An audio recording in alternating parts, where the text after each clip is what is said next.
Laugh. All right, hey everybody, welcome. Shut up.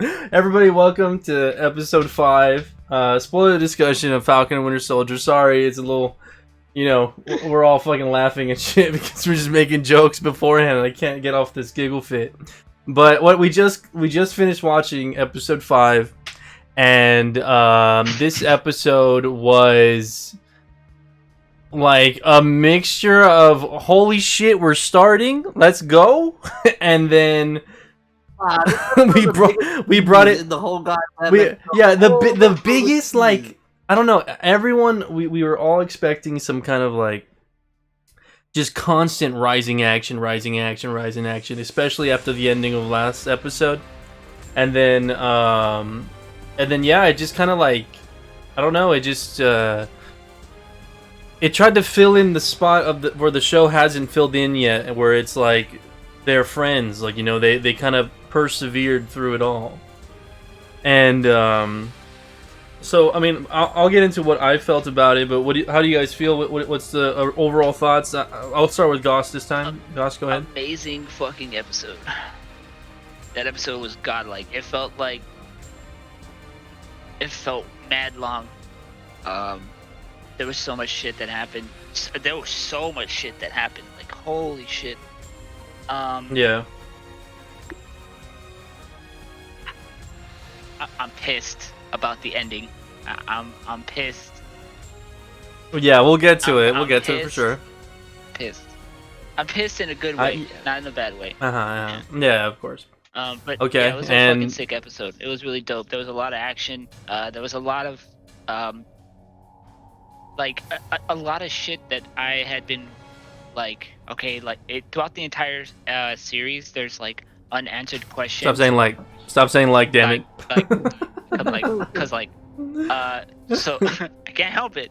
So the previous episodes had a lot of didn't answer a lot of questions and a lot of interactions between specific characters. And that kind of got fleshed out in this episode, which I liked a lot. Okay. And of course, there was a lot of action behind these very tense and emotional scenes throughout the movie. You had I don't know, it was crazy. It was kind of like a roller coaster for me, but it was great. Okay. I think for me, I want to say, I definitely felt like the beginning was, I want to go into the specifics of the beginning, but the beginning was a great start, kicked off the basically what was going down last episode at the very end of it. And I called it. I knew they were gonna fight him. Yeah. And we'll get into that for sure. But overall, the episode, I think it just kind of, it left me feeling a little. Yeah, it was just like kind of a big tease, but also there was awesome moments between this. There was a really good dialogue, really good writing throughout the entirety of the episode. There was solid, scenes of closure, solid scenes of character growth. All of that was there in this episode, but it definitely felt oddly placed when you think about what we've experienced so far and how the show's been paced so far. It came off just super. Oh, we're having our moment before the big finale, and of course that's obviously this is the episode before the last episode, so it's it makes sense why it's here. But I don't know what exactly is giving me this feeling of it just kind of came out of nowhere and stayed too long. I guess maybe that's what I feel like, because the episode did feel really long. Yeah, it did. And while it wasn't a bad thing because we got so many great scenes with characters interacting with each other, I think since it was so long, it kind of just felt like, oh, we're here at the boat again. Oh, we're at the boat again. Oh, we're at the boat again. And it didn't feel like fluid. I don't know. Nothing was on. Yeah, I guess it just didn't feel like nothing was really on the line. A lot of things kind of just dampered over time. The concept of time was kind of gone. It was like, oh, is this like weeks are going by since the whole incident, or is it like just a couple days, or is it just one day? Is it 2 days? And a lot. I don't know. It's just kind of felt like there was great moments to this episode, but it just felt off to me. I don't know. What about you, Broly? Said the episode sucked. All right, cool. Broly, what do you think? Yeah, I honestly felt the word for this episode was forced. It felt very forced. Like, all right, guys, we need to slow it down. We need to pad a lot of things. We need to tie in some things, but very short, very quick. Nice with a little bow. Like, this could have been after, the battle. This could have been after the fight. At least a lot of these parts, right? And we'll get into it. I won't say anything specific, just to keep in line with you guys. But it didn't seem like, it just seemed like this was just out of place. Like, it was just, and not that I have like big problems with the episode. It's just we go back and look at WandaVision because that's the only thing we can really compare it to. And I think everybody universally agrees how the first two episodes were and then it ramped up, and it never stopped, right? Until the very end. It never stopped going up. And this one was a big nosedive after the first 10 minutes of this episode, where things just kind of like, it was just the way people were kind of acting, like, tough shit, I will say this, I won't say anything too specific, but if there was a specific character doing this, and I mean like, as a, they had this random bald-headed senator doing all this shit, if we had Ross doing this, I would have been okay, because we know how he's a dick, he doesn't like fucking the Avengers, he's more about policing and stuff like that, and we didn't get that, we got someone else. I was like, okay, like, who the fuck is this guy? Why do we care, right, as fans? And it just kind of put everyone like, oh, shit, we gotta chill, we're on the bench now, and, like, it just felt forced. That's the problem that I had with this episode, but we'll get into specifics. Well, yeah, jumping off of that, basically we can go straight into the opening of the show. We get a very awesome cinematography, really cool camera work with the sort of anxious and kind of chaotic feeling John Walker walking around and like thinking about what just went down. Well, he ran away. He ran away from me. Yeah, he ran away. He actually, I was surprised to see that he was not in. He was in the circle of people watching him, but then he was gone, and he's in some back alleys or whatever. And they end up in a warehouse, and it was just cool to see that all these things are going through his head, and like phrases and discussions, and all these like words are flying through his head.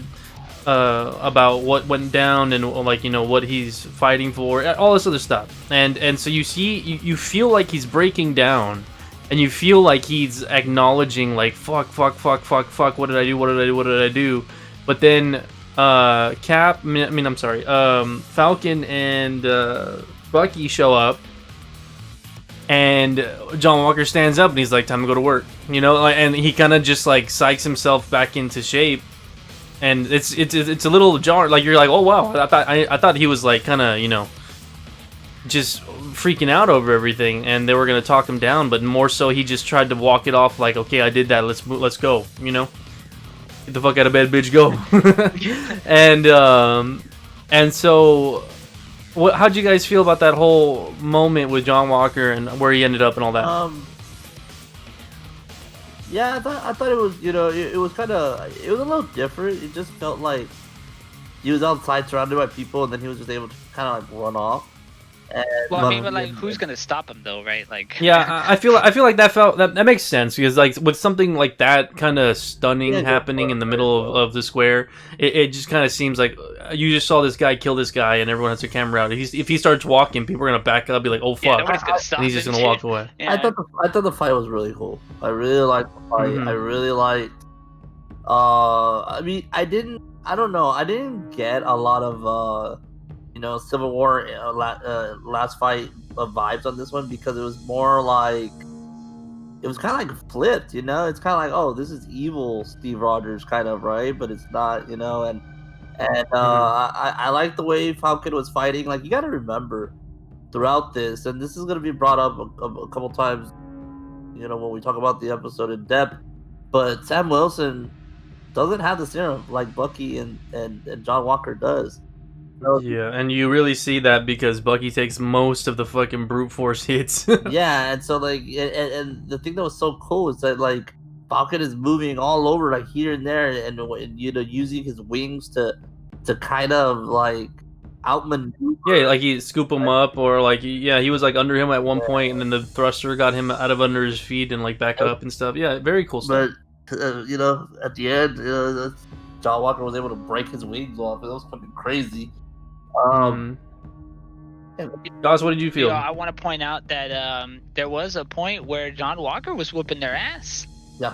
I do want to point out that there was definitely a point where I was like, "Oh fuck, he's fucking them up." I want to jump off of that and definitely say there was one moment where it was a part where he was about to rip off the wings, but John Walker was over Sam and they were tussling a little too long, and I actually got nervous that something bad was gonna happen to Sam. I know. I thought for sure like maybe one of his eyes was gonna get fucking gouged out, or one of his like fucking his shoulder was gonna get like gashed open or something. I thought John Walker was gonna do something because there was a long moment where Bucky was down and he was over him, and I was like, what the fuck is going on? Because they're taking their time with this struggle, and then he's like, I'm Captain America, and and I thought he was gonna do something fucking horrible, and obviously it leads up to him. He's gonna do that shield attack again, but then Bucky comes in and WWE stop the fucking count.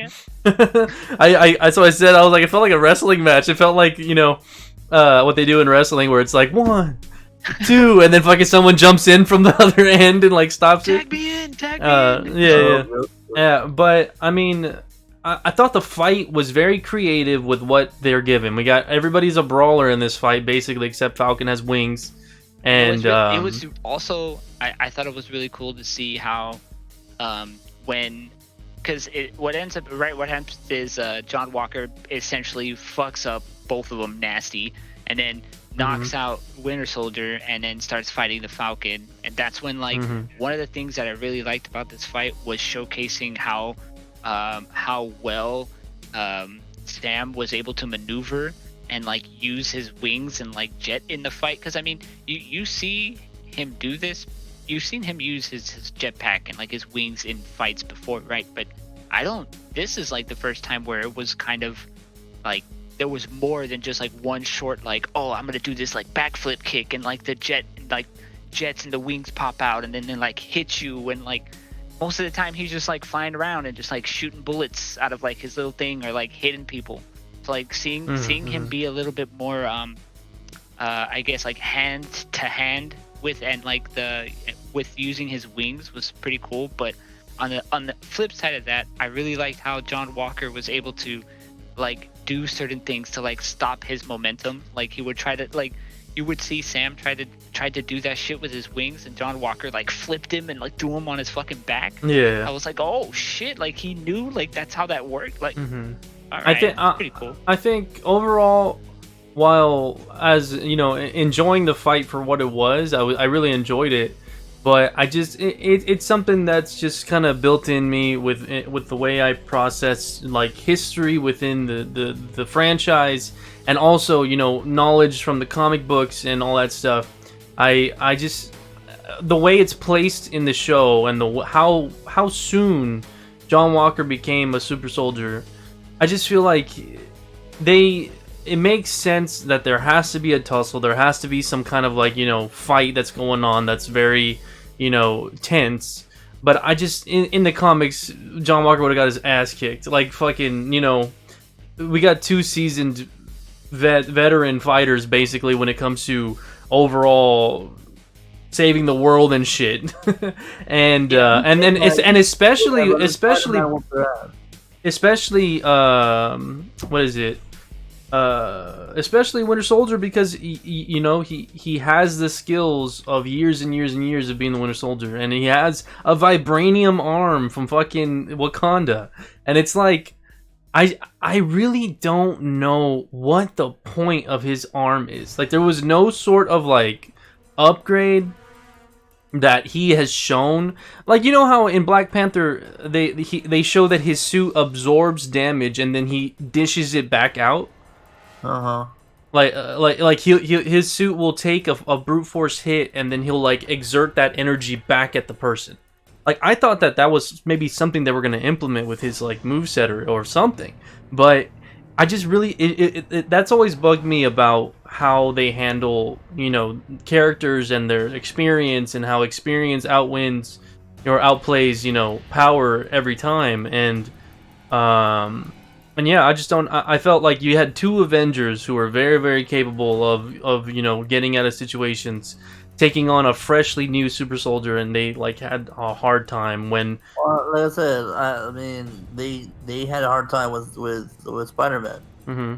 Spider-Man was literally just Yeah, but fresh that's off- Spider-Man's another level, dude. That guy has too many powers. He's got super speed. But he was no, but he was like raw. That was like the first time we all saw him, and he was just doing little things. Yeah, but we know, Spider-Man can carry like a moving car. He can stop a fucking like train. Spider-Man he's other level strength. I want to say,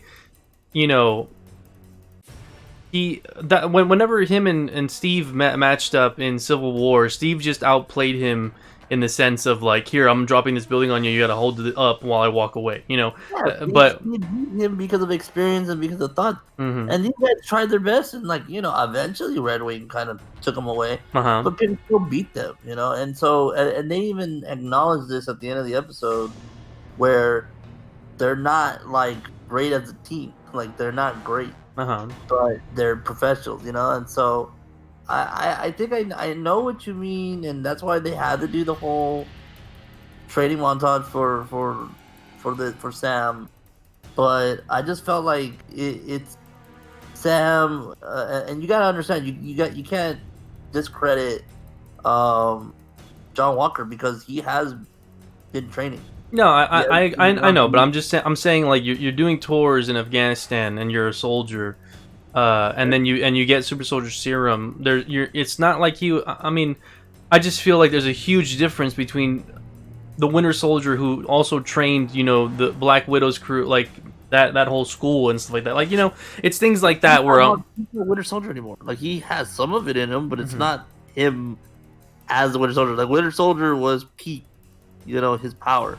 And now it's kind of like I don't know. They've been very. I don't know. The MCU version of how they handle, where he's at with his skill set is very weird, because it's like, is his skill set gone along with but he has the memories of what he did. I don't think that's the case. I just think it's more so he's in the driver's seat now, so it's not as animalistic whenever he's doing these things. But he can still shoot a sniper real well. He can still handle close quarter combat really well. I mean, I feel like that shouldn't go away, but I don't know. That's just me. That was the thing that took me out of the fight a little bit, was just it's two Avengers against one super soldier guy who's freshly super soldier, and they won the fight, of course, but it just felt like they got their ass handed to them pretty badly. I mean, we've seen this. We saw this in the first episode where obviously it was more people, but they didn't like win. They needed John Walker to help them out. So I don't know. I see what you mean. I definitely think Sam is gonna get. He's gonna get his due credit in the finale. Mm-hmm. I don't know how Bucky's gonna fare, but we'll see. We'll see how it goes. It's more of a mental thing for Bucky. I don't think the fighting part is not really him anymore. That he showed that when he got to see Zemo for the last time. Yeah, I just feel like the arm has been such a letdown since Infinity War when they gave it to him.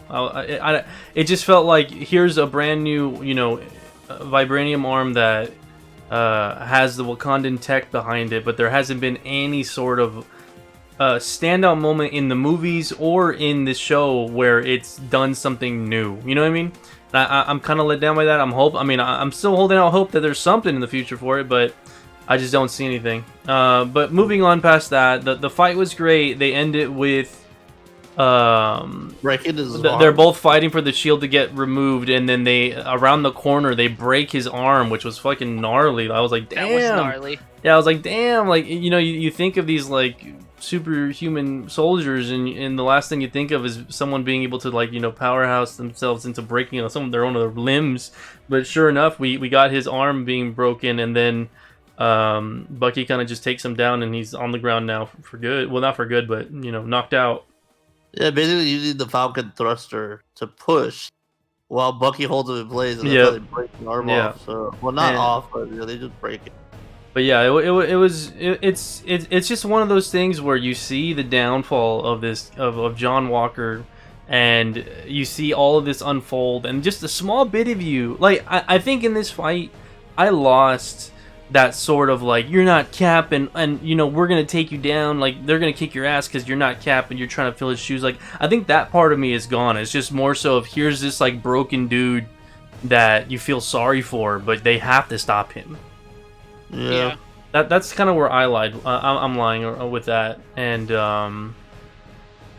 yeah. So the arm gets broken. They take the shield back, and then that's where the show kind of takes its turn from where we were riding up from the last couple episodes until that point, and that's now it's. Goss, how would you explain the rest of the episode starting from there? Roller coastery. Mm-hmm. It felt like it just felt like a giant roller coaster. Like it was kind of like emotional moment, and then kind of somber moment, and then comedy moment, and then kind of like it was all over the place. They definitely did that very well. I think they did that pretty good with the sense of going through the emotions with every character, and having the whole Isaiah Bradley talk was. I have mixed emotions about it. Like I do feel like though it was very emotional, and I do understand the fact that Sam went to him to get answers. But he gave him what he wanted, dude. No. So like this is what I think. I felt like Sam went in there knowing, okay, this guy went to jail for 30 years, right? They did something wrong to him. Yeah, never no, never did I hold on. I'll let you follow up. Never did I thought when we watched this in the second episode, oh, they threw my ass in jail for 30 years. I never once thought, oh, it was his fault. I was already in the the fucking government fucked. Like I already knew that. We all knew that as a person. Like, oh, they screwed him out. So I just didn't understand, like, what was Sam supposed to, what did he take away from this? I have a feeling about that. They already know, they already know that he got hurt. They already know that they wronged this man. So him going there and having this conversation with them, and then he left here, like, he didn't get any answers. Like, in my opinion, he didn't get nothing.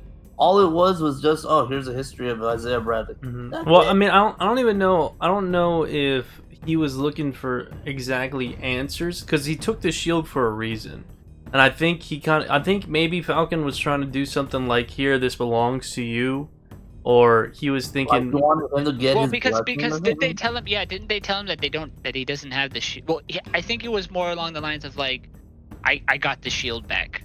Uh-huh. Like I just want to show you that I have the shield now. Yeah. That the shield is not, it's not in anybody else's hands but mine. That's the reason why I think he brought it. Well, he didn't care. Yeah, well, that's what he learned when he got there, that he didn't care. Exactly. Yeah, well, He didn't know that going into it.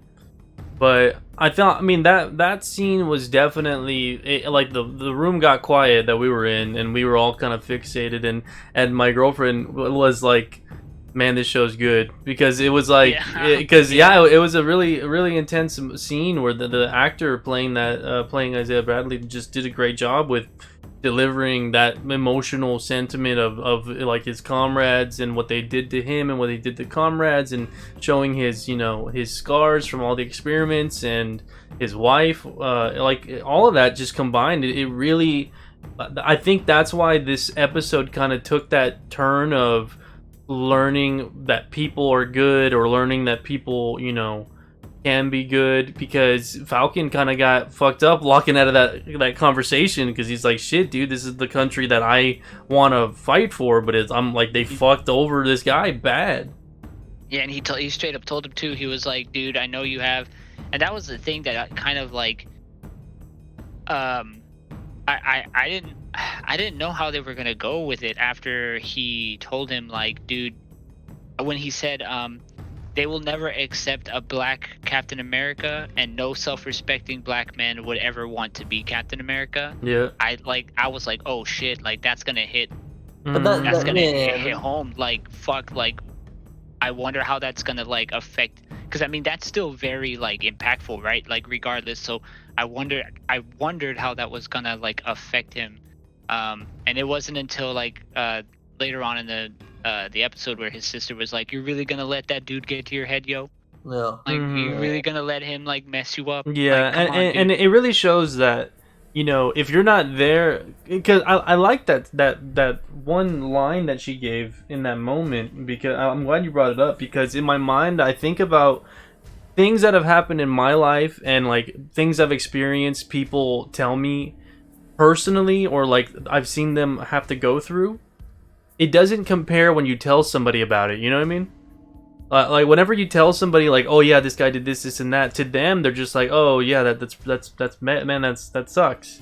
But Yeah. they don't get that same feeling of someone who like had to experience it firsthand or watch someone go through that. So I feel like I love that moment because Falcon's sister Sarah says to him like, oh, you're gonna let him get into your head, and then Falcon immediately says like, no, you don't understand, like this guy, everything that they did to him, like I would feel the exact same way if it was me. And he's like, but it wasn't me, and I need to know that, you know, is that going to be enough to stop me from wanting to do what I want to do? And it's great dialogue.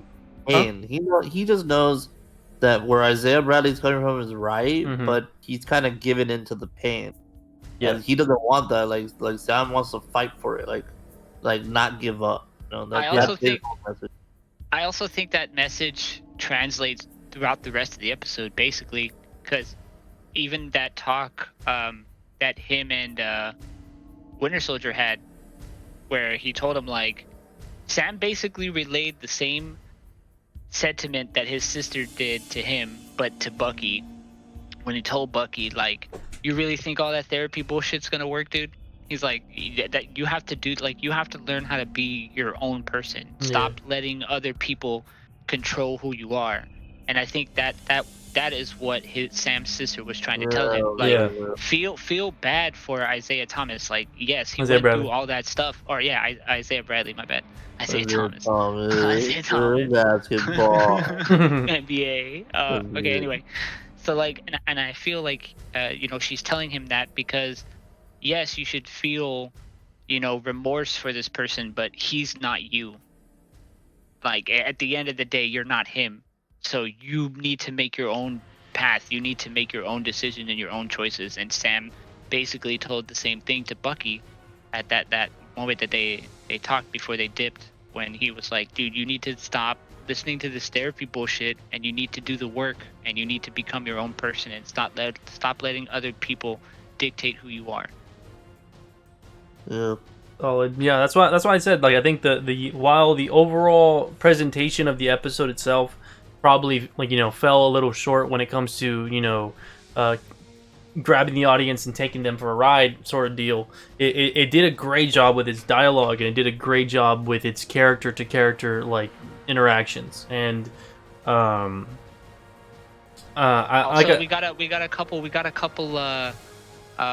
I do want to touch base on a couple of new characters, right? So okay. They finally are going to introduce the next Falcon with this Torres, right? Yeah, Torres. He said keep him. So yeah, Yeah. that was a great nod to that you know, future sort of deal with Torres taking the mantle of Falcon.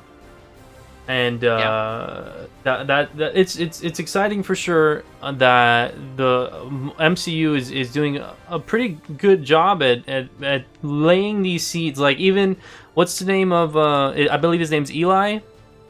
The one, like these seeds are planted for Young Avengers and for the future of the MCU and stuff like that.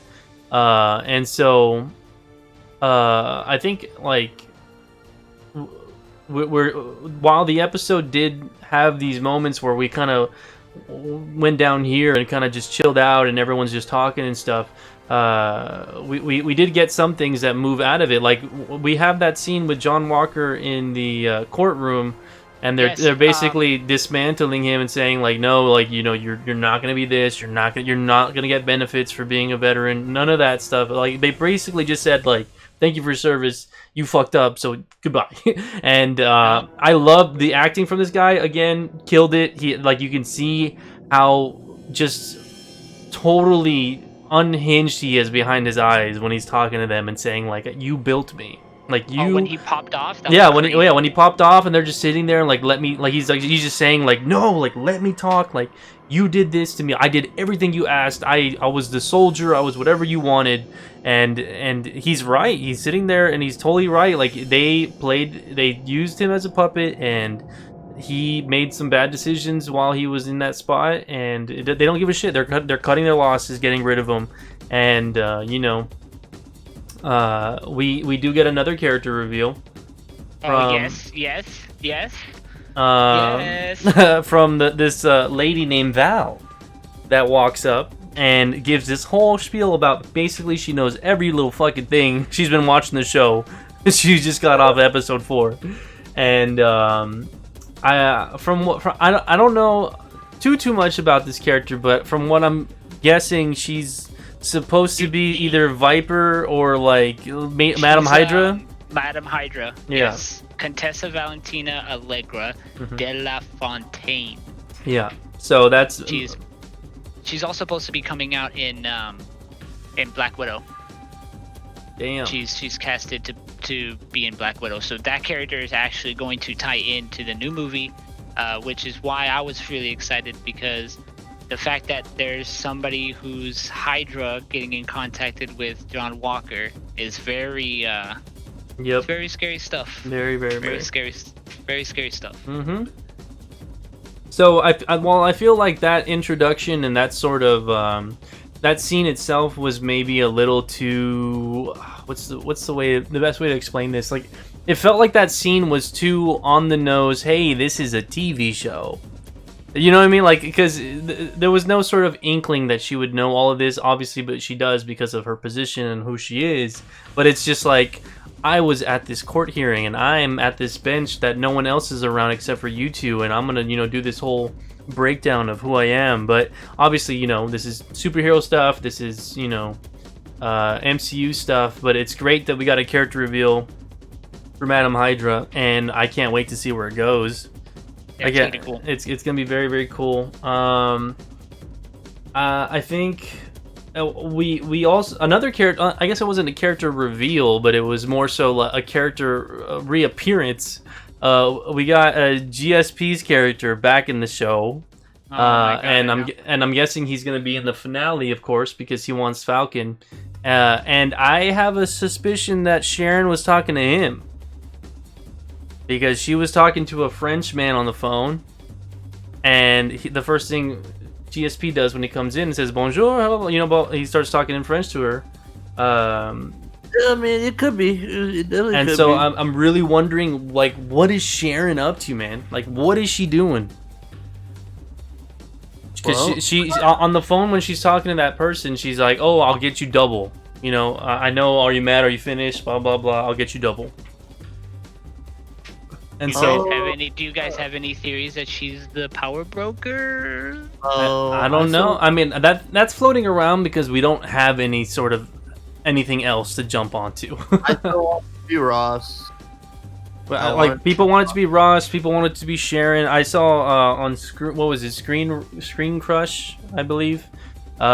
He was saying that he wanted it to be Zola from Civil War. Because apparently in the comic, Zola gives himself a robotic body and he uploads himself to be like digitized, basically. And so Zola was the right-hand man to Red Skull in Captain America, and he was in the computer talking to Captain America and Black Widow in the Winter Soldier movie, I believe. Yeah.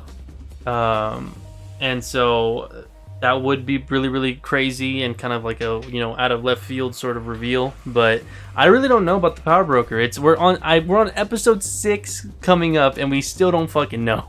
So yeah, I know. It's crazy. In 6, so it's okay. You know, I think I don't know. I thought that the purple hair chick was a Power Breaker, just because she knows everything. No. Could be her too. But you're saying Madame Hydra. I mean, it could Well, be. I mean, it could be both.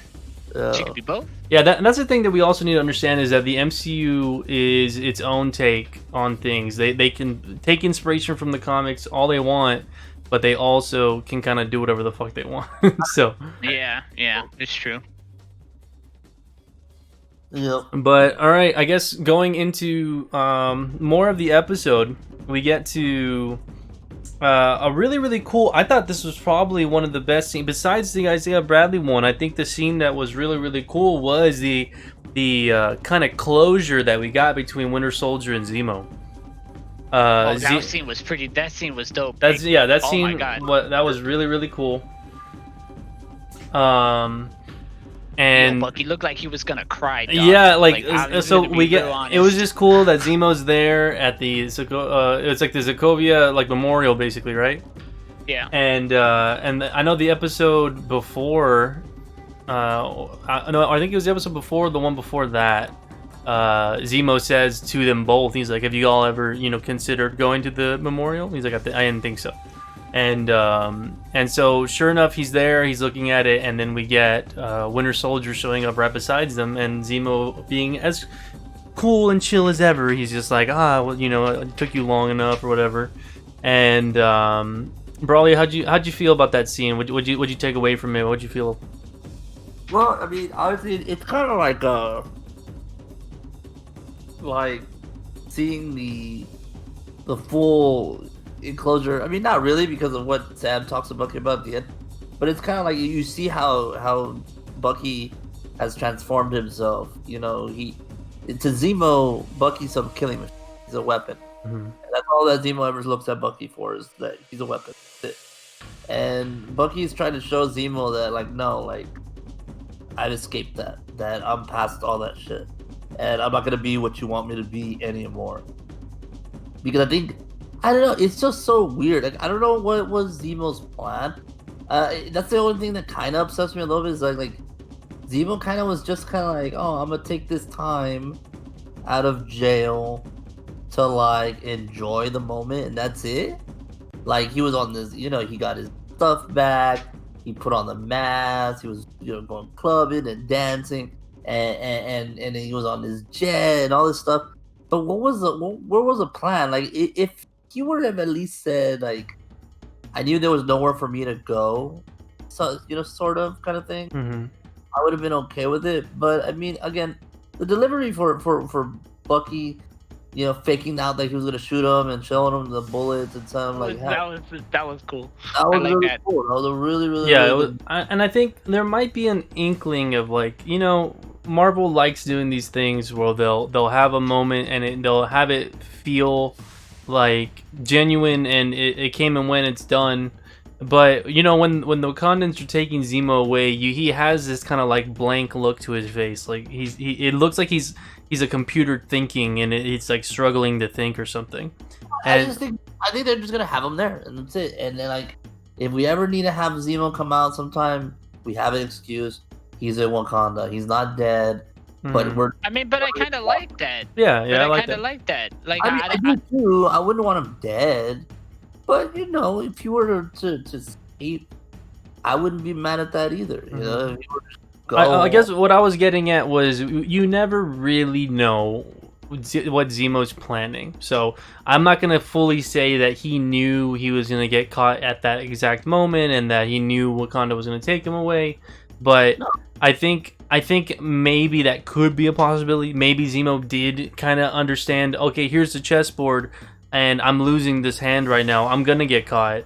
So yeah. What's my plan? And so he put himself out in the open. He has this moment, and I think the blank look that we get from him is that him realizing that Bucky kind of won. He kind of overtook the internal monologue that Zemo has about people in the world and how he reads them so well and all that stuff. And so I don't know. I just think that scene was handled so well. It was a great a really good closure between the characters and with Bucky, and I love that Zemo was like, I took the liberty of scratching my name off your list. You've made amends or whatever. And so really, really, really good. Like I mean, I keep saying it. Like just really good dialogue between characters. Really good moments that led to either closure or to more character development. And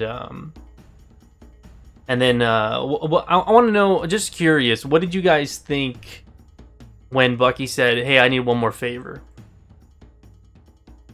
Before we find out what it is, like what it is. yeah, okay. before we knew, like, what did you think he meant when he said that? For me, I'll go first. For me, I thought that he was going to want like his old arm back. That's what my initial thought was, that he wanted to kind of since he overtook Zemo and he kind of like told him like, no, I can control what I'm doing here. I think he wanted his old arm back, because the reason I was thinking that was because of the fight that they had with John Walker. You saw it kind of like get it electrical and kind of fizzle out. Yeah, it fizzled out. So I thought, oh, it's probably either broken or it's just not working anymore. So he wanted something new, or wanted to replace it. That's what I thought, but it ended up not being that. That arm is disintegrated. That arm's not coming back. They could build him another one at the same time, but that arm got blown the fuck off by Tony Stark. So I don't think that arm's coming back. Mm-hmm. What about you guys? I thought they were just gonna drop him off. He saw the plane and stuff. I thought that's what his favor was at first, was take me back to the States or where Sam is or something. Mm-hmm. But I don't know. That's what I thought.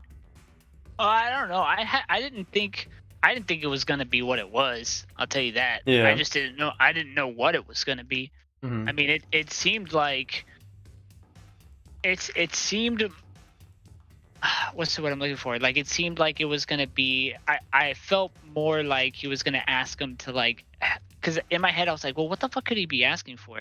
And I was like, in my head I wanted to believe some like Black Panther reveal. Like that's all I wanted to know. I wanted it to be like, yo, show like something, right? But obviously they didn't. But the next thing that I had in my head was that they were gonna ask them to help fight against the what's her name, Kali's terrorist group or whatever.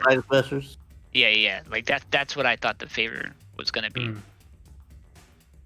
Like, hey, come help me. If like we need your help, can we like call on you to like come like help fuck these guys up? Yep. But it ended up just being this. Well, we don't know, right? We all we don't know. We assume it's a suit. We assume it's a suit. We assume. Oh no, it's a suit. It better be the suit. I swear to fucking God, dude. That's what. Okay, I want to talk about why I was upset, because the whole scene, I was literally sitting at the edge of my seat, like, show the fucking suit, show the fucking suit, show the fucking suit. Mm-hmm. Like, no, Brawley, tell him what I said. What? For the ending, or the suit. I don't remember. I remember memeing about it. No, I was like, remember I was like, oh my God, they better not show the suit, and you were like, no, they're gonna show it, and I Jesus about the suit, and I was like, no, I go to black. Watch, gonna go to black, and then they went to black. Yeah. I literally said word for word. I was like, dude, they're not gonna show it. He's gonna open it, and then it's gonna fade to black, and then it's gonna say we have to wait another week. And he was like, nah, it's not gonna happen. And then boom, went to black, and I was like, God fucking damn it. Yeah, I didn't know what they were gonna do, but I was really like sitting on the edge of my seat, like, dude, please show the suit, like, show the fucking suit, like. But what was it? I guess so. I don't want to go through all, because this episode was super. Let me take over then. Okay. All right, let me give you a rundown. All right, basically, after Zemo, they have a boat problem at Sam's. Basically, it's a team bonding thing with him and Bucky. Bucky decides not to leave, and Bucky and Sam go on and fix the boat. And they talk about Bucky's nightmares, and Sam has to confront his reasoning to become Captain America and starts doing training, which was fun. I want to know what Goss's thoughts on this, because I was a little upset, but Bash was trying to tell me like, no, it's this. So when Bucky and Sam were talking about Captain America and Steve Rogers and all that stuff, right? Mm-hmm. How many times did Sam drop that shield when he was tossing it around? Actually, it was a lot. No. When they were just tossing it around, talking, throwing cat, he never dropped it one time. Oh yeah, true. And then There was one part where when Bucky says like, "Oh, there's part of me in there, part of the Winter Soldier," he throws it, and then Falcon's like, "Oh shit!" and he catches it, and he falls. He like kind of like leans over a bit because of the force behind that last. But it never drops. And then when montage, it's like he's effing it up all the time. It's like, oh, I really, when this moment was happening, Broly was saying out loud, he's like, "What the fuck's going on?" Like they were just throwing it and it was fine. And I don't know why you're so bent over this, but my reasoning was, huh? It just seemed like it was out of order. Like if you're gonna do this, like they should have done the training first, and then have the talk. No, I just feel like there's a huge, tremendous difference between playing catch with a friend and catching a pass in a football game. You know what I mean? And so like if you're because the thing is the shield was bouncing off of like one or two trees with pads, and then he was catching it, and then he would throw it back, and then Bucky would catch it. And then there's a difference between doing fucking like 2 somersault flips, reorienting yourself, and then fucking. I don't mind that somersault and him trying to be, trying to be athletic with it and messing up there. I don't mind that, but there were some that he literally just threw it, it came back, and he would still drop it, or it would just go over his head, and I'm just like, I don't know. I just felt like it was such a small, minuscule thing to complain about because obviously the montage is supposed to signify him physically being ready for the shield, but also mentally getting himself in the groove of understanding that this is my role. Let me ask you this, man. How long do you think that montage went for? Not my minutes of the thing. How long do you think like actual time? Well, see that was something that I said at the beginning of the discussion was like time felt so wonky in this episode. It felt like it didn't matter. Yeah, like because we had underlining problems that like John Walker's thing happened, but then they for some reason Bucky and Falcon didn't tell the government that he's a super soldier now. Like that's what I don't understand that. The shield, they really demand the shield, they want the shield back, but then Falcon has a shield and nothing happens with that. Training with it and shit. They don't know. They're just like, oh. Yeah, so things like that is happening. And so when it comes to the measurement of time and how long were they working on this boat or how long was Sam training for, I don't fucking know. I really don't. Like how long did it take Bucky to go to Sokovia and find Zemo and then come back? I don't know. It's just it just kind of like time didn't really make sense in this episode because there was so much like Falcon goes and talks to Isaiah, and then Falcon comes back and he's doing the boat stuff. Then Falcon calls all of his friends. Are we to assume he called everybody that night and then showed up the next day? You know what I mean? I can believe all the boat stuff was probably like a day or two. I can believe that they were working on it. They called all the people. That was one night, and they worked on it. And then Bucky spent the night. That's another night, and that was it. Like the only argument I can make against that really is like, it does add to the confusion of the episode, but in reality, like the amount of time it took to like do stuff doesn't really like apply because like as long as they're showing what like the bad guys are doing during this time and that they're not like what the fuck are these guys doing like fixing a boat when like these characters are out here like destroying buildings and shit, right? Like obviously there's an issue there, but like if they're showing this chick and like, okay, she's biding her time too, like she's trying to gather her army, she's trying to get more people to like be on her side to get ready for like the big fight. That was kind of like, I don't know, like. So like, but what I'm saying is like my point is that when they do stuff like that, it kind of makes time like mean nothing. Because you don't have to be told like how long this took to do a specific thing in the episode and like it doesn't no ruin the episode, I get what you're saying, but I think it just comes into play of it does make it confusing, right? Like it makes it a little it makes it confusing, but then it also kind of undermines valid questions that people could have, like why is John Walker walking free when he took serum that obviously the government fucking cares about big time because they hid evidence of a super soldier from back in World War II. Well, there was only like 3 people that knew that happened.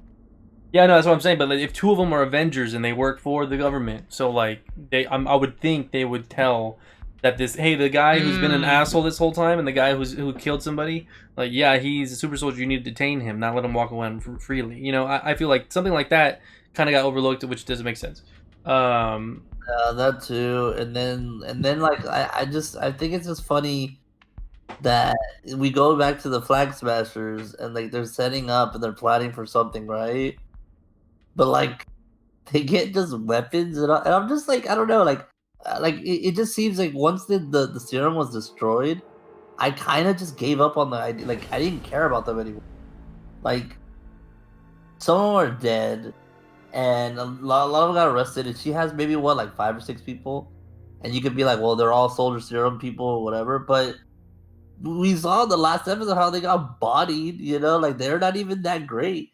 So I'm like, I just don't.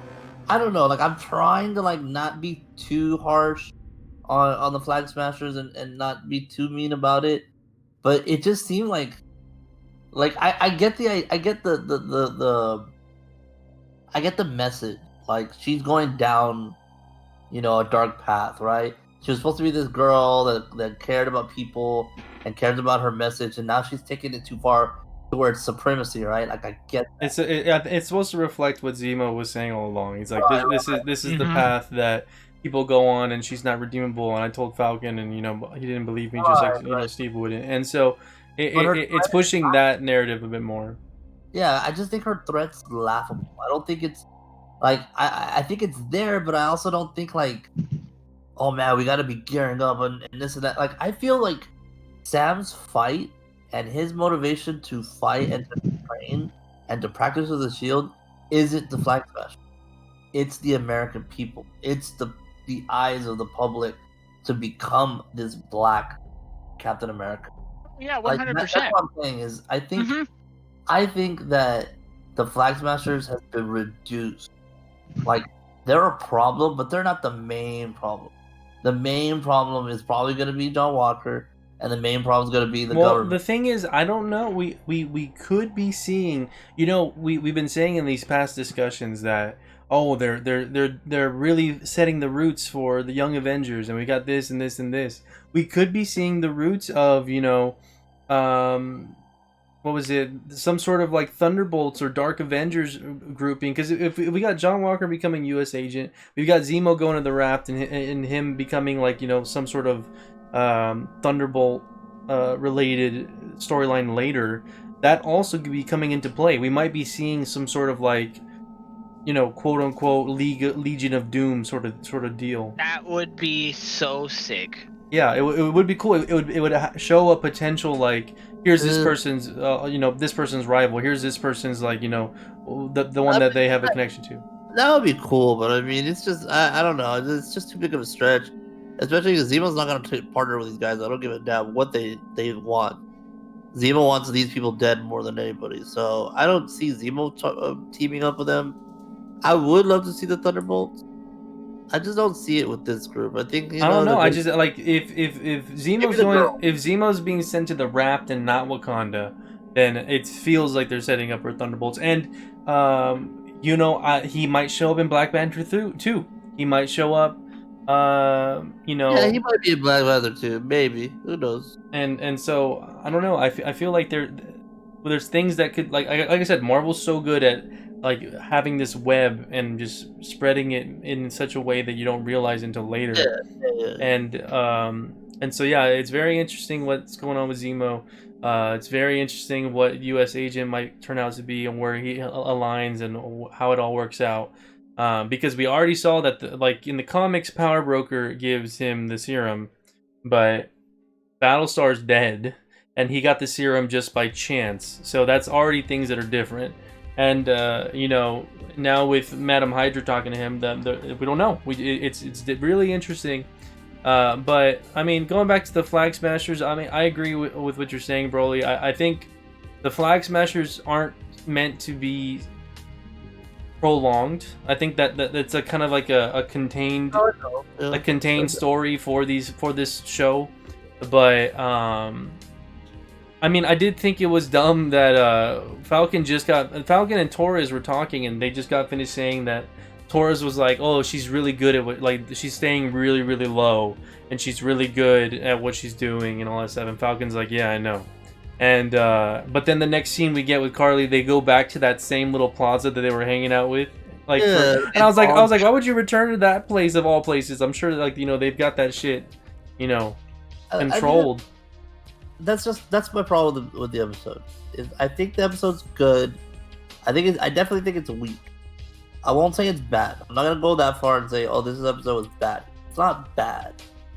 But you start picking up part of it, and you start seeing little scenes here and there, and you start judging and thinking critically, and it's like you know, there's just too many holes, like, to me for me to, like, you know, just say, yeah, it's okay, whatever, right? Like, at the end of the day, yeah, I'm invested and I like it, but to me, they should have sprinkled these kind of parts throughout all the episodes, and not in one episode where we're just kind of like, well, you know, like, this is what we got. We can't wait for next week. You know, like, that's pretty much what this episode was. You know, like, wait for next week. You know, and yeah, I thought it was okay, but I think definitely. And again, this is not me saying it was a bad episode. It was just the weakest episode for me. But yeah, I mean, yeah, I think you know, going over it all and like you said, being able to critically think about what happened here, what happened there, what, you know, all of that stuff in general, it definitely had things that could have been better about it. I think the parts of it that shined the most was definitely the character interactions and the dialogue. And I'm not gonna lie, I want to say that what I felt after the episode ended was I'm excited for next episode, because I'm excited to see how it's all gonna be finished. You know, like, I'm not gonna say they landed on their feet with perfectly setting me up to be super hyped for the climax, but I am there. Like, I am feeling, especially with that cliffhanger with the suit, like that kind of got me like, oh shit, like, all right, man, like, you know, and even Falcon says it to Torres. He's like, oh, Torres is like, we got one more ping on the map from New York. Oh. And then they start going in there into the New York stuff, and you get the same vibes of Hail Hydro, and the guy's like, one world, one power, and then Falcon's like, all right, don't worry, I've got it from here. Like, you know, that got me hype. I'm excited to see what they're gonna do to finish this all out, and I'm interested. I'm wondering if Bucky's role's done, because the way they ended this episode was like, kind of, thank you for everything, friend. Like, you know, I've got the shield now. And I don't know if it's just gonna, like, I'm sure Bucky will show up and do, you know, one last, you know, let me help you out, you know, you're welcome. But I don't know. I'm definitely excited for the last episode. I don't know. I feel like there is so much that can unfold in this next episode, and if it's the same length, I wonder, what is it all going to be action? You know what I mean? Yeah. Because the ending of this episode is them already initiating what they're doing in New York. So I'm really curious as to, is the next episode just going to be like solving all that for 40 minutes, and then the last 20 minutes is just like sending it off? You know what I mean?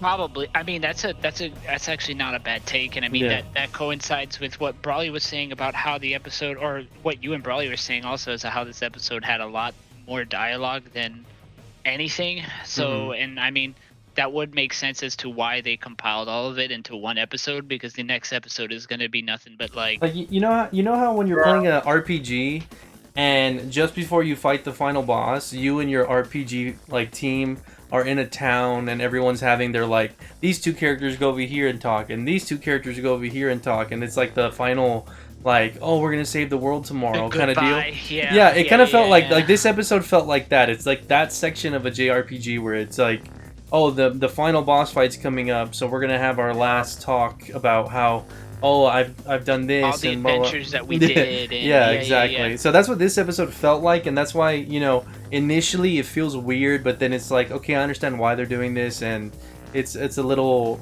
like, I mean, you do feel for it. Like, I like the one last scene that I want to go over that I liked was the one that Brawley brought up where they were passing the shield back and forth, and Bucky says he's like I'm sorry, I've learned that That was crazy. Yeah, he's like, me and Steve, both of us, we just felt like we would give this opportunity and this big burden to you, not knowing that it would be a black Captain America and that would be a problem, and why would we know, and he's like, I apologize for that. It's crazy that the show goes that far with that kind of dialogue about America having problems like that, because it's true. And then it also, when Isaiah Bradley's talking about we came home to crosses being burned, and referencing the KKK, he was saying that the people that he went to war with came back and had fucking burning crosses on other people's it's insane. It's crazy. Yeah, it's insane how in depth and grounded and just real issues are woven into this show alongside this is superhero fantasy world. No, this fucking shit is intense, emotional shit for real life problems. And so yeah, that scene I felt like it was great because I don't know, I love how the characters interacted in this episode, because it really brought to life they're more than just I shoot a gun really well or I can fly. I have a metal arm. I have a metal arm. But all right, is there anything else you guys want to talk about before we get into the most amazing reveal of all? I do want to talk about the that interaction. Also, I want to go a little bit more into depth about that interaction that they had. Because that was also in the same scene where they both cut. That was the same scene where Sam told Bucky about what he needs to do with his life, and it really helped, or it gave us a clue into that. Bucky's probably gonna go and make amends with the dude from the first episode. Yeah. I think that's definitely gonna happen next episode. He's gonna go talk to that guy that he killed his son. Yeah, and he I mean, the way Sam told him, I mean, it was just straight up where he was like, you need to go and talk to these people. You can't just go up to them and be like, oh, I'm sorry, and that hope that that's it. Mm-hmm. I really, really enjoyed that. I thought that was really dope, because this whole time, I don't know what's gonna happen to Bucky's mental state, and I don't know how he's gonna react to all this, or who he's going to turn into, and what he's gonna become. And I'm really hoping they fit him into the role of I hope Nick Fury comes back to Earth and Bucky takes over the space shield. That would be cool. Because in the comics he kind of did that. He was the man on the wall, sort of outer space, dealing with all that shit. So I think that'd be really cool for him to kind of he doesn't really have a family, like he says in this episode, and obviously his family is his co-workers now. But I think him branching out and doing more beyond would be cool. But I just really like how it ended up being Sam to be the one that pushed him that way. Also, the interaction or the dialogue that they had where they were saying, we're not a team. We're definitely not a team. Yeah. Yeah, I think that this episode really captured. I said it in my head because it was me, Brawley, and my girlfriend watching, and I said it in my head, but they really captured kind of the unspoken bro sort of vibe that you have with your homies, where you're like, man, I fucking love you, but you don't say it. You know what I mean? It's kind of one of the they really captured that kind of oh, we've been through a lot, but we're just kind of just be hey, you want me to grab that for you, help you with this, whatever, here, this and that. That whole section where he's holding the wrench for him, or he's kind of like, telling him, "Oh, grab that instead." Like all of that is just kind of like looking out for your homies, and but not saying it out loud and not trying to be cool about it. And I thought that whole dynamic was really cool because it's very real. It's like I've experienced that with friends of mine who I've known for years, but we just don't want to tell each other in person, like, "Hey man, you're fucking cool. I love you, bro." Something like that. Yeah. So yeah, I thought that was really cool. But Brawley, was there anything for you?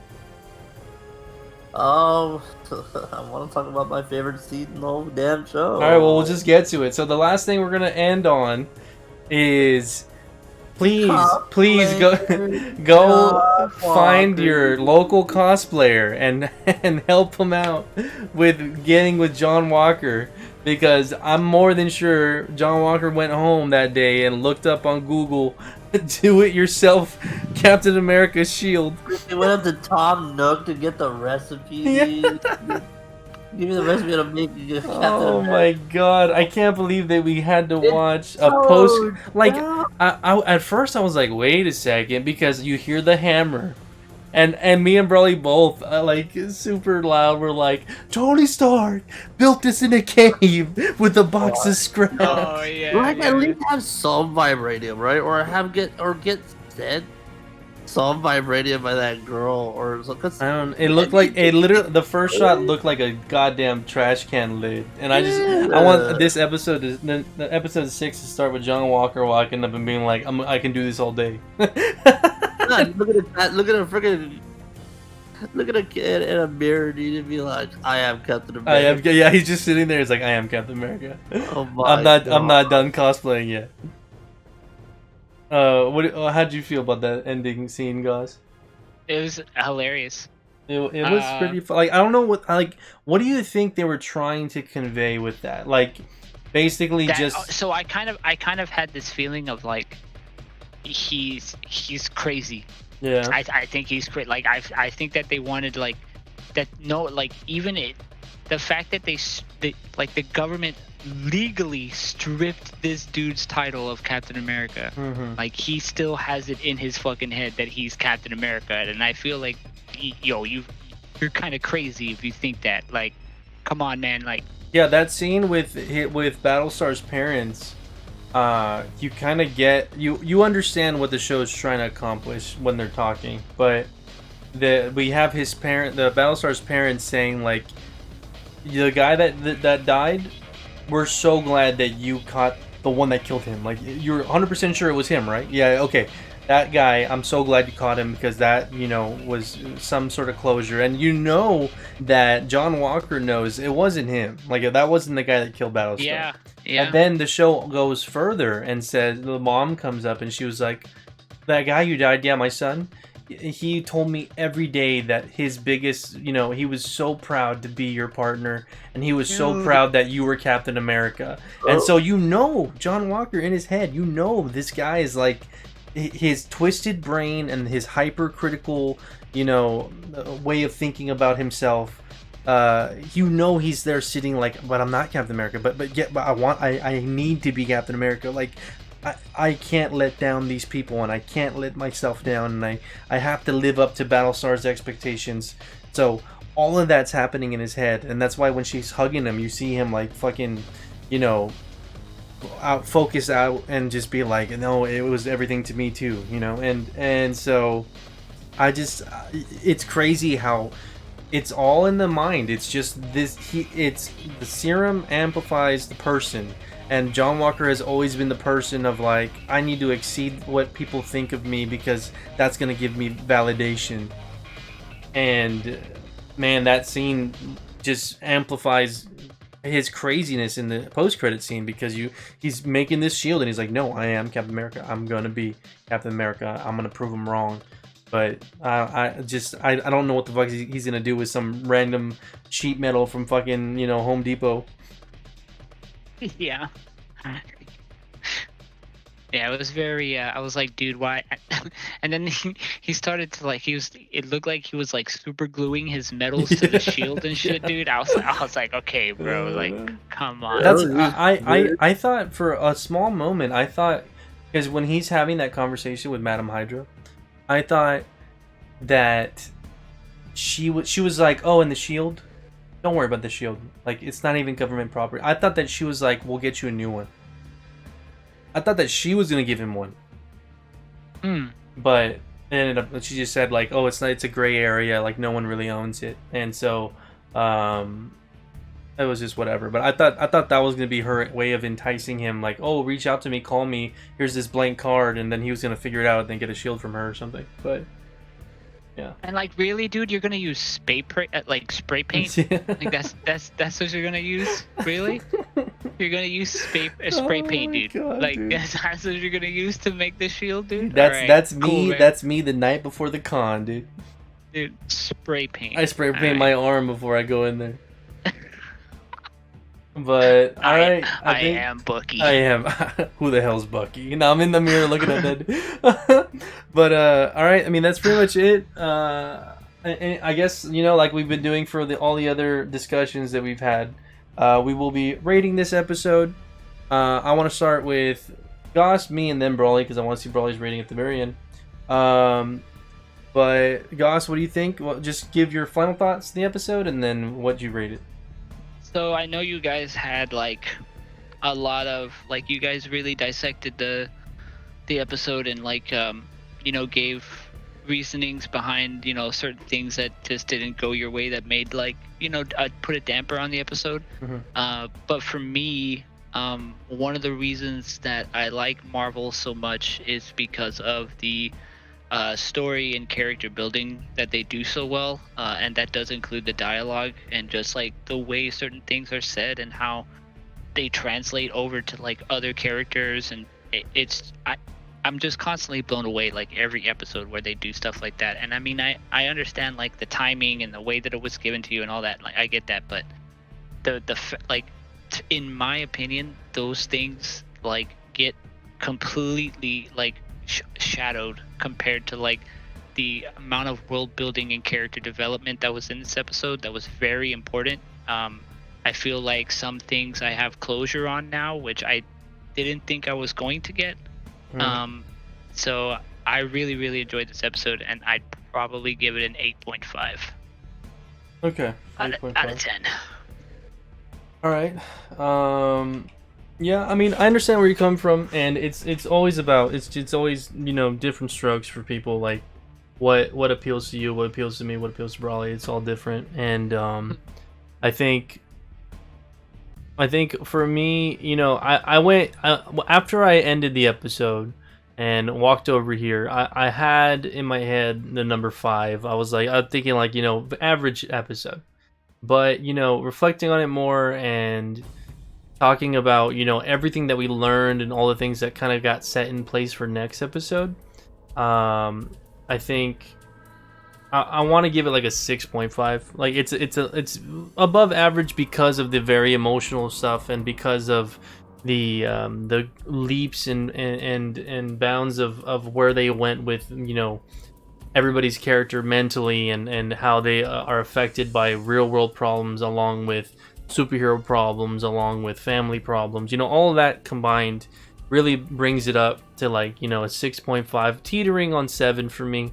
But I think I'm gonna give it like a 6.5 out of 10 because I just feel like compared to everything else we received, even the first episode, second, all that, I feel like those were paced in a way to incorporate those moments a little bit better than this one, where it felt like here's action for the first 10 minutes of the episode and then a whole other whopping 50 minutes of just slow talking, especially coming off of the high from episode 4. So I think for me, I kind of just expected a little bit more chaos and a little bit more moments that came from that last part of episode 4, and instead we got a lot of things that are building to more, which is great in the long run. But in this episode on its own, where it stands, I think I'm gonna give it like a 6.5. Brawley, how you feeling? I mean, I'm in the same kind of boat. I had a number before, and then, you know, going over with you guys, I mean, it changed my mind a little bit. I still think this show, or at least this episode specifically, is plagued by pacing, by a big drag down, which is fine. Like, I'm not the one. I don't mind build up. I don't mind where it's not action all the time. I'm not. It's not that. That's not my problem. My problem is that it just seems like, hey, we don't have more than 6 episodes. The last episode is next time. So it's kind of like, do we do stuff here or the next episode? And obviously everyone's going to be like, oh, let's do it in the next episode. Okay, fine. So we'll do all the tie-ups in this one. We'll make sure, hey, let's give a scene to Sharon. Make sure we put some intrigue in this one. Hey, let's bring in Madam Hydra, I guess, right? Another villain who are just kind of like, I guess.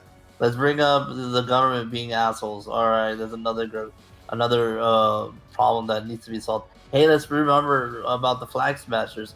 Let's remind people why, what they're doing and where they're at, and them kind of losing the moral ground or morality. At least Carly's, running out or overstepping the morality part of it. It just seems like it's a mess, and they're trying to, like, they pitch all these ideas, and they're like, wait a minute, we only got one more episode. Shit.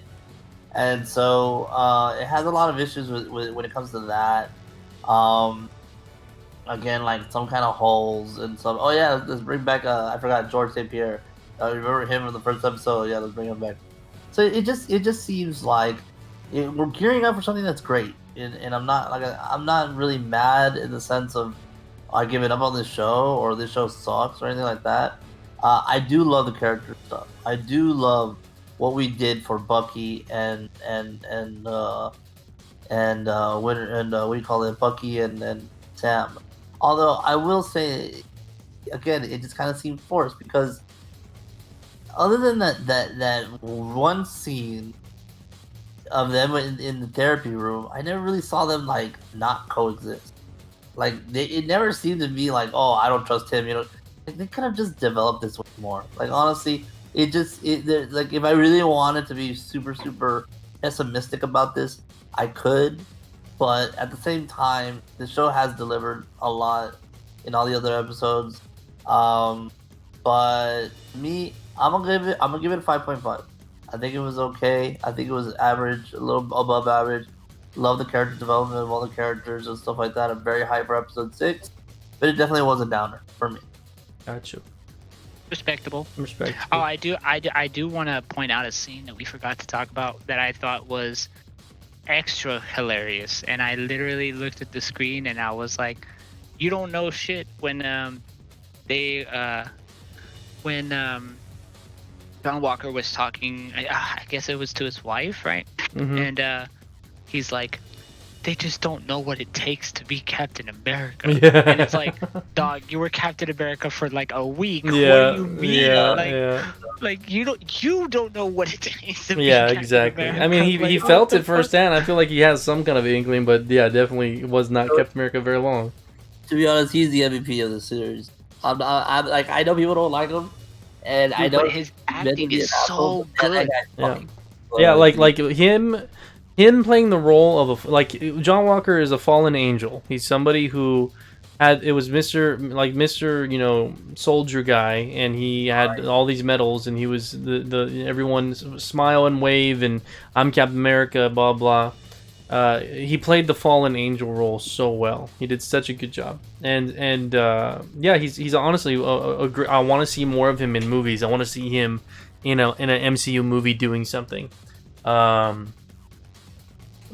yeah, I just think overall the show has done a great job with what it's given. If you had two very low level powered humans star in their own show, and go this far with the audience and the enjoyment level and all of the world building, they accomplished what they needed to do with this show.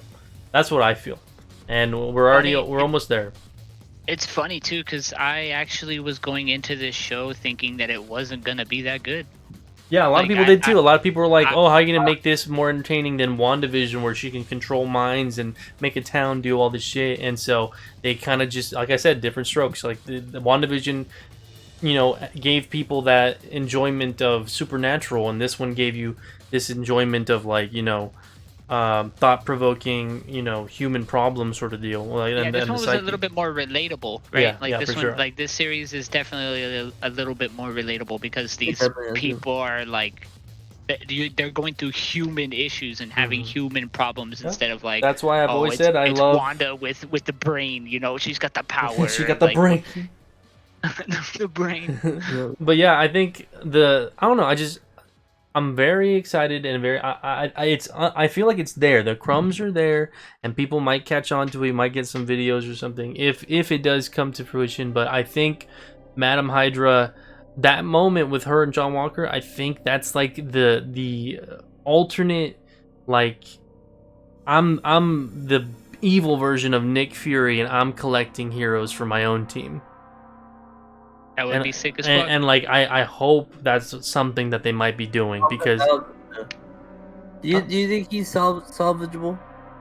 I think Or you think it's over for John Walker? I think John Walker can be a very different but also closely resemblant to Loki. I think he could be an anti-hero, because that's what he is in the comics. But I think what it could happen is like he's gonna do bad thing, and then it'll be one final thing that ends it for him, but that's his way of saying like I'm sorry.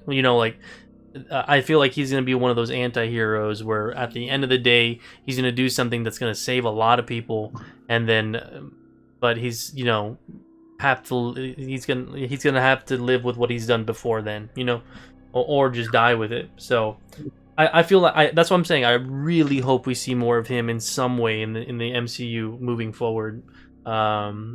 And I hope we do see him as an evil guy for a while. I want to see him, push the limits of having these connections to people who are on the other side of the wall with the good and bad of the world.